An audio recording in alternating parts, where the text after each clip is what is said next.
Oke, next one.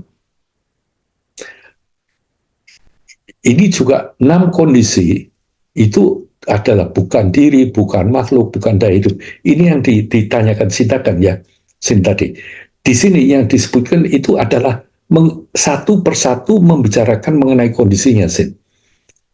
Misalnya kondisi bukan daya hidup, bukan makhluk, bukan keturunan makhluk, atau bukan diri, atau bukan makhluk. Tapi misalnya bukan itu tetap jadi kondisi, Sin. Jadi kondisinya tidak dari dalamnya sendiri atau tidak dari luarnya sendiri, bahkan ini diterangkan di sini. Bukan perempuan, bukan laki, bukan apa. Tapi kondisinya ada, akan jadi. Tumbuh di sini itu dalam hal ini kata tumbuh konotasinya Sin, itu ada waktu yang involved di sana. H1 dan H2, H3 dan berikutnya. Dikatakan dalam situasi dan kondisi ini waktu itu bukan penyebab, tapi adalah suatu sarana untuk melihat suatu kesinambungan. Makanya di Buddha Dhamma dibedakan waktu, kala, dan saat, waktu, dan sebagainya. But anyway, we talk about that nanti. Okay, next one. Nah, ini cuma menggambarkan mengenai bagaimana penglihatan itu terjadi. Jadi prinsipnya adalah ada mata, ada bentuk, ada cahaya, ada ruang, ada perhatian, jadilah penglihatan. Itu saja sih sebetulnya di sini. Tapi kan tidak punya konsep aku memproduksi penglihatan itu atau aku diproduksi oleh penglihatan itu. Ini loh artinya. Ini yang ditanyakan tadi Fiona. Jadi ini contoh ini digunakan dalam sutra bahwa misalnya kalau kita telah caranya ada penglihatan gimana? Ya ada mata, ada bentuk, ada cahaya, ada ruang, ada perhatian. Tapi ini seterusnya juga ada beberapa, ada sentuhan, kemudian ada pengertian dan sebagainya. Makanya terus jadi penglihatan. Tapi yang tidak diperlukan di situ adalah adanya aku yang memproduksi penglihatan ini. Ini loh, Fiona, tadi saya. Maaf mau nanya, tapi yang mengarahkan melihatnya itu sendiri kan kayak yang tadi lagi. Loh, ini kan ada yang namanya perhatian kan. Kan bukan Fiona, ada yang mengarahkan gitu kan. Makanya namanya manasikara, right? Berarti ada daya yang mengarahkan perhatian ini juga, Om. Betul. Dan dayanya ini tidak selalu tidak mengenai positif atau negatif, right? Daya ini adalah apa? Kecenderungan, keinginanmu, teorimu, dan sebagainya. Makanya selalu yang diutamakan apa? Kalau bisa hadir sekarang dan di sini. Ini membatasi ini. Kalau kamu bisa hadir sekarang di sini, gitu. Dayamu di mana? Maksudnya? Kalau Fiona hadir sekarang, pasti punya kan daya keinginan, daya segala macam, masih ada kan? Stoknya masih ada kan? Tapi kan diarahkan ke sini. Now, di sini. Dan ini terbatas sekali kan? Ini yang ada. Jadi malah mendekati, semakin mendekati yang ada, semakin nggak ada konsepnya. Did you get it? Termasuk ini misalnya perhatian ini ketika kan ini ada dayanya Om, tapi ketika misalnya ada penolakan Om, sama juga saat itu juga di dalam sebab ini termasuk klesha, makanya namanya sun klesha, right? Klesha, karma, dan hidup ini ikut dalam hal ini. Karena ceritamu selalu akan hadir juga, Fiona. Tapi ketika hadir di tengah-tengah penolakan itu, Om, itu juga seperti yang sekarang dirasakan ya, Om. Itu juga seolah-olah seperti ada penolakan terhadap penolakan. Kalau misalnya kita hadir di dalam penolakan, bagaimana ya?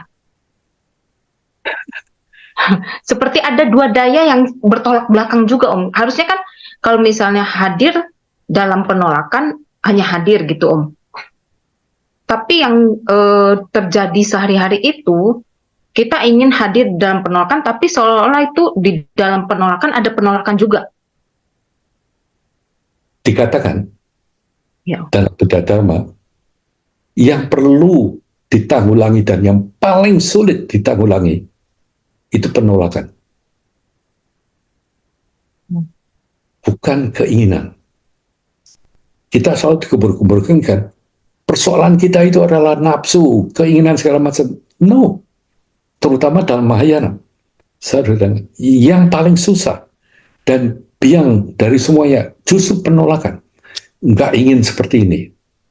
Nggak ingin seperti ini. Ini penolakan seperti ini. Tapi akhir-akhirnya, kalau dari segi pamungkas, ini pun juga main. Penolakan is mine. It's not something outside. Kilesa is mine. Avidya, it's mine. Makanya semakin kamu bisa melihat yang ada, it's your own mind. Penolakan pun bersamaan dengan kamu, ini adalah pengertian penolakan ini mesti ada sosoknya kan ya, bersama-sama. Nah ini dua-dua ini ternyata juga hanya you can say subject, you can say object. Dua-dua. Nah nanti kalau dilihat dari non-dualitasnya, it's just yang dialami. Fiona kalau tetap dalam taraf itu, isinya ya seperti itu. Penuh dengan all this tolak, mauin, pengen, dan sebagainya. Tapi kalau kamu bisa lihat bahwa itu semuanya itu juga hanya yang kamu alami, it's all good. Bukan it's all good, kamu bisa. Tapi trennya seperti apa ya, Om? Karena apanya? Pembiasaannya seperti apa ya, Om? Biasanya lihat bahwa yang itu hanya pengalaman, termasuk penolakan itu hanya yang kamu alami. And it's also mine. It's also mine. Saya tiap pagi duduk setelah berenang mencoba di sauna. Sekarang kebetulan di tempat yang saya pakai sauna ini setnya 92 derajat. Panasnya luar biasa. Biasanya 20 menit saya tahan karena kurang lebih 80 masih oke lah. Ini 92 derajat. Keringat keluar begini kan. 10 menit sudah mulai nggak tahan, udah ngomong ini nggak tahan, ini karena saya tahu ini 92 derajat. Ini yang ngomong yang kejadian di sini ini bikin kamu ketawa loh.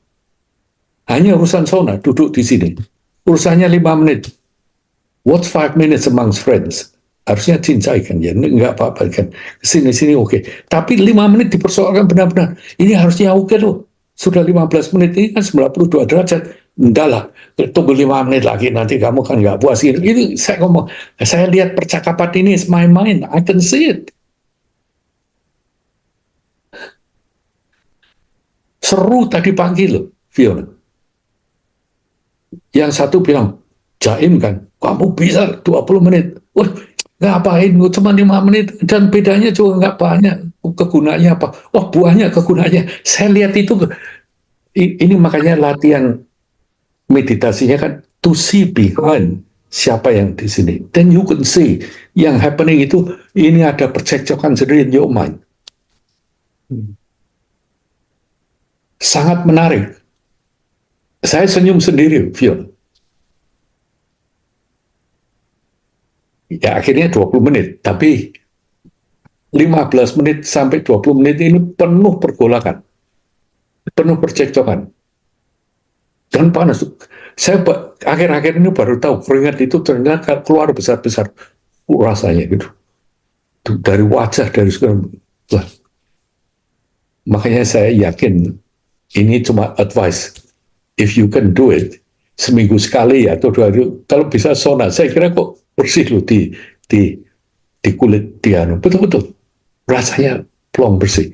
Tapi coba kalau 92 derajat, sudah 15 menit, pikiran mulai keluar, kamu mulai ingin menghalalkan, harus keluar. Itulah sampelnya. Yang ada apa? Here and now. Betul, yang satu nolak, dua-dua nolak. Feel. Ya. Tapi yang ada apa? Pengalaman. Just my mind, I can see it. It's mind. Apakah itu si Salim yang di belakangnya? Justru saya mikirkan jangan itu. Si Salim ini dua-dua yang lagi argumentasi. Saya lihatnya mencoba. Jadi itu meditasi, sona meditasi itu semati meditasi. Apa? Semati sona ini, it's nice.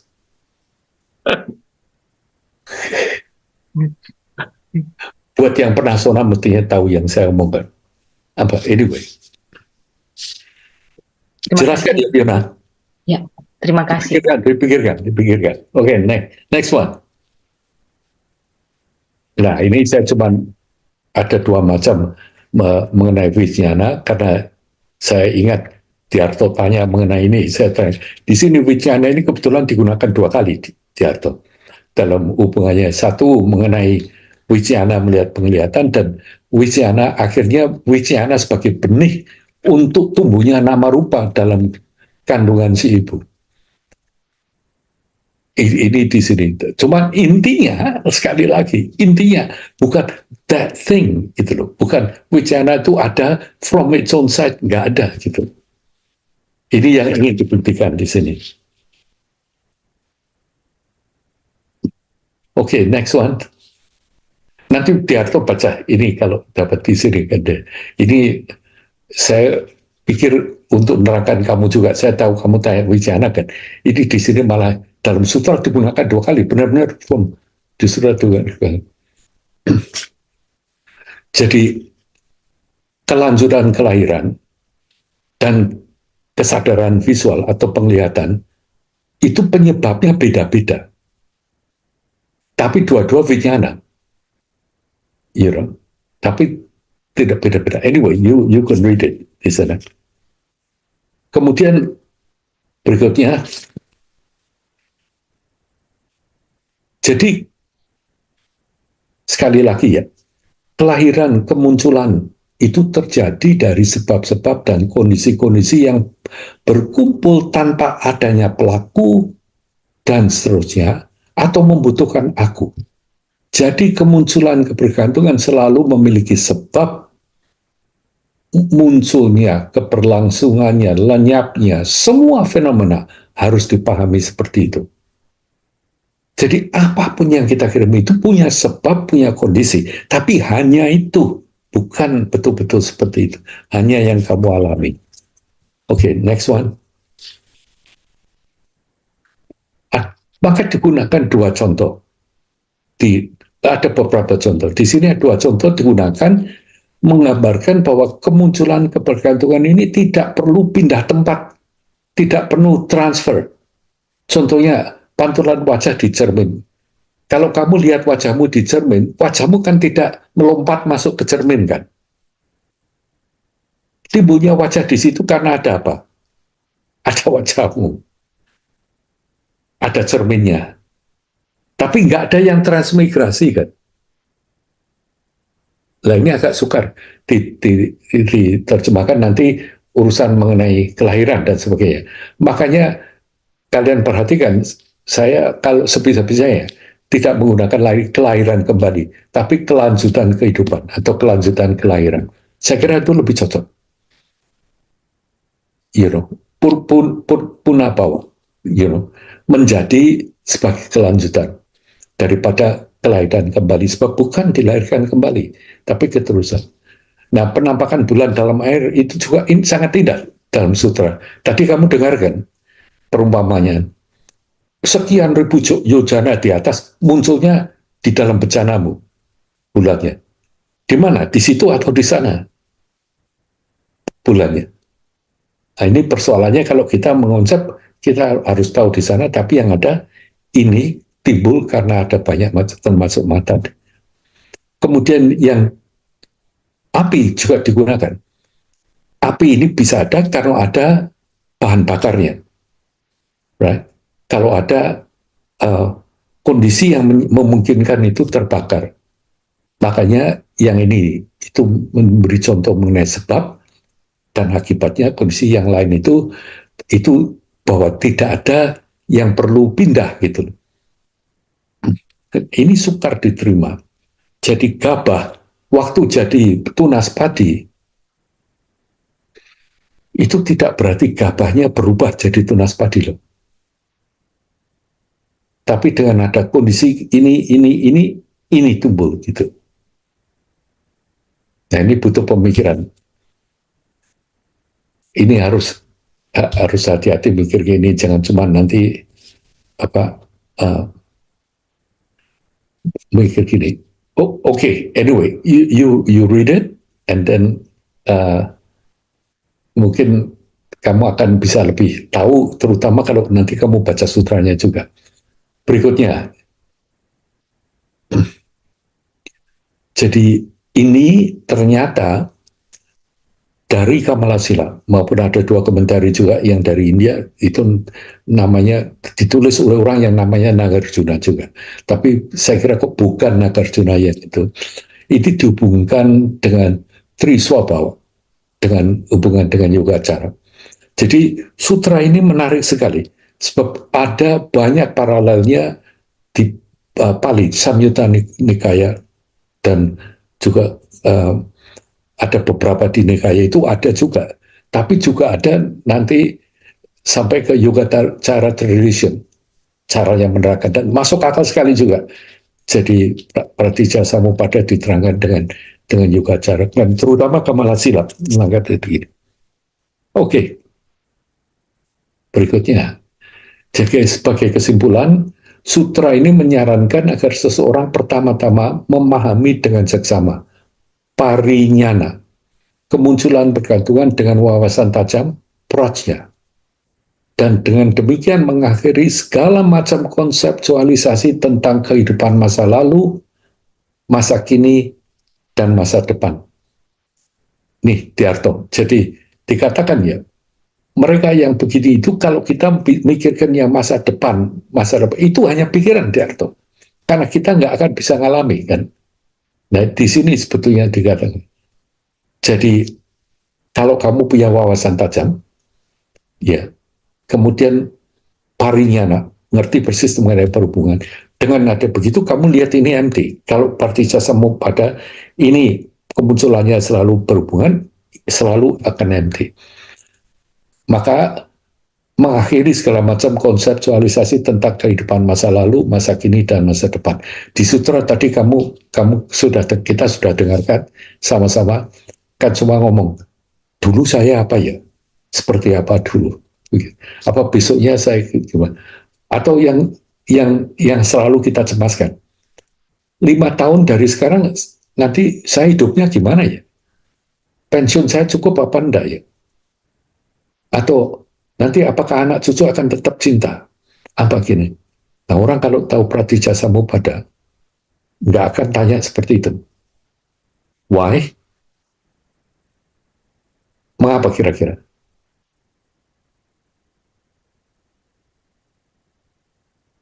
Lebih baik konsentrasi di sebab-sebabnya dan di kondisinya. Dari segi tradisional, dari segi konvensional. Itu yang kamu urus. Kalau pertanyaanmu juga dari konvensional. Tapi kalau kamu dari yang namanya Paramartanaya, yang dari modus pamungkas ini, malah nggak perlu kamu tanyakan. Ini akan terus, akan ada. Bentuknya beda-beda. Keluarnya beda-beda. Oke. Next one. Yang terakhir, bagi seseorang yang memiliki ketahanan terhadap dharma, artinya bisa menerima bahwa semuanya ini hanya pengalaman, bisa menerima bahwa kenyataannya, apapun kenyataannya yang ada itu sebetulnya yang kita alami. Selebihnya dengan kamu memahami dengan seksama kemunculan bergantungan, dengan kamu tahu, kamu rangkul hidup ini, bahwa hidup dalam tahap ini ya mestinya seperti itu. Kalau badanmu begini-begini, ya kamu masuk angin, gitu. Ada ini lumrah. Bahasa Jawanya itu bagus sekali sebenarnya, lumrai. Ini sukar diterjemah bahasa Indonesia. Kira-kira terjemahan bahasa Indonesianya apa ya, Cendro? Tuh, Bilis. Sewajarnya, sudah Sewajar. sewajarnya. Saklumrai, sudah sewajarnya. Wajar itu apa? Seharusnya begitu atau memang Semacam itulah. Semacam itulah. Pengertiannya semacam itulah. Seharusnya begitu. Sudah sewajarnya. Yes, saklumrai. Jadi artinya gini. Sekarang kita ini hidup di dunia, kan? Sudahlah. Itu dunia, itu punya aturan. Kita mengerti aturannya di sini, gini, dan sebagainya. Cara itu. Cuma yang dielek di sini, yang diperingati, jangan sampai terperangkap hanya nuruti aturan-aturan semacam itu, sehingga nanti kehidupanmu itu belum, tidak punya arti sama sekali. Waktu kamu noleh, kalau kehidupan ini hampir berakhir, kamu tanya, apa tuh yang saya kerjakan di kehidupan, kelapakan kamu. Jangan sampai hidup ini ada penyesalan. Nih, sambil jalan, ternyata kamu ini bisa lebih awas, lebih pandai, lebih bisa ngerti yang ada ini seperti apa. Yata Buddha Darshan. Nih, sebetulnya seperti apa. Terutama kita orang Indonesia ini sangat spiritual. Kita ini selalu ingin tahu tentang ini. Makanya banyak sekali orang yang tanya seperti ini. Dan ini tidak salah. Jadi di sini, Pratitya Samutpada ini sing pinter-pinter, yang pandai, tahu beda-bedanya. Nih di yang namanya Samwarti saja itu hidup di dunia ini pantas-pantasnya gimana. Misalnya, kalau kamu hidup di kampung, ya di salah satu kampung, yang ikuti tradisi kampung, layat, tilik, jagung, ikut, nggak apa-apa. Memang harusnya seperti itu. Kalau memang itu tradisinya seperti itu. Wah, tapi ini berlawanan dengan Mas. No. Ini kan cerita aja. Kamu lihat sekarang di dunia, betapa banyaknya membunuh, hanya karena cerita. Karena tidak bisa lihat yang ada apa, ini hanya cerita. Orang dianggap seperti kecoa. Begitu lihat wajahnya, ambil sandal, bless gitu. Ini gimana? Itu saya kira kok bertentangan dengan nurani. Tidak ada nurani seperti itu. Hanya dibunuh hanya karena itu Arab atau karena itu Yahudi. Itu saya kira kok tidak seperti itu. Orang rebutan kekuasaan, kepingin, tidak sudah tekan situ, ya menggo apa. Harusnya itu nanti untuk apa? Ini bukan berarti kita lalu jadi berjiwa tempe. Bukan. Kita malah bersemangat karena ternyata hidup ini terbatas. Hidup ini punya arti. Dalam arti kata, apa yang kita buat. Maka selama hidup ini, sentuhlah sebanyak mungkin. Bawalah kebajikan sebanyak mungkin. Sebab kamu tahu, itu sebetulnya yang lebih berarti. Maka dikatakan, memahami Sakma itu Sang Buddha meramalkan penggugahan sempurna yang lengkap. Artinya apa? Semakin kamu ngerti yang ada, semakin yang lengkap. Artinya kamu tahu cara mainnya. Di dusun, di keluarga, di masyarakat, di negara, sebagai manusia, nih. Tapi semuanya ternyata ini loh caranya. Adanya apa? Ada di sini. Memang, nah ini nanti tergantung dari kita. Makanya banyak sekali cara-cara yang diajarkan. Nah, terutama dalam Sutra Tunaspadi ini, sebetulnya sangat sederhana kelihatannya. Tapi sebetulnya sangat pekat pengertiannya. Dan kalau kamu betul-betul bisa ngomong ini, jadi betul waktu Arya Nagarjuna, kalimat pertama waktu beliau sujud kepada Buddha, yang disujudi Buddha sebagai filosofer agung yang mengajarkan Pratitya Samutpada. Itu beliau yang mengatakan. Padahal beliau nulis mengenai sunyata. Right? Luar biasa jadi pengertian mengenai ini. Jadi makanya next one, Sutra Salistamba ini tidak menunjukkan serangkaian tindakan bagi pengikut dharma. Ini beda dengan sutra-sutra, tapi juga tidak menjelaskan harus gini, harus itu, atau gini, tetapi menjelaskan kemunculan pergantungan, bagaimana memahaminya dengan saksama. Saya gunakan kata memahami dengan saksama. Ini beda dengan cuma memahami. Ini parinyana, memahami dengan saksama. Dan manfaat dari pemahaman tersebut kita tahu. Yang sotara, yang anutara seperti apa, terus nanti akhirnya juga menjadi buddhata atau buddhatwa, itu juga bisa kelihatan apa yang diterangkan. Dengan demikian kita dapat mengembangkan cara pandang yang laras dan melandasi cara hidup yang mendukung pengembangan potensi kita sepenuhnya. I think, saya kira mungkin saya hanya menggarisbawahi pentingnya begini. Kalian baca lagi sutranya, saya senang sekali dan saya ucapkan terima kasih sekali buat para pembaca tadi hari ini, sangat-sangat indah dan dan untuk yang mengatur pertemuan hari ini dan yang meminta dan yang mengusulkan sebetulnya. Tapi saya yang senang seperti ketemu kalian ini. So it's all good.